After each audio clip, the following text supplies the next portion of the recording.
Praise the lord.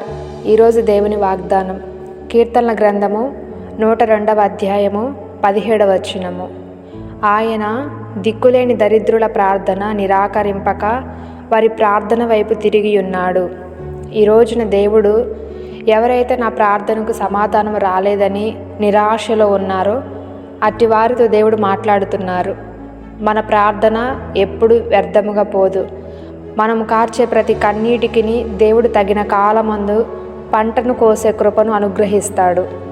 అరణ్యములో ఉన్నటువంటి హాగరు ఎవరి వలన సహాయం పొందలేదు, కానీ కేవలము దేవుని వలన మాత్రమే సహాయం పొందింది.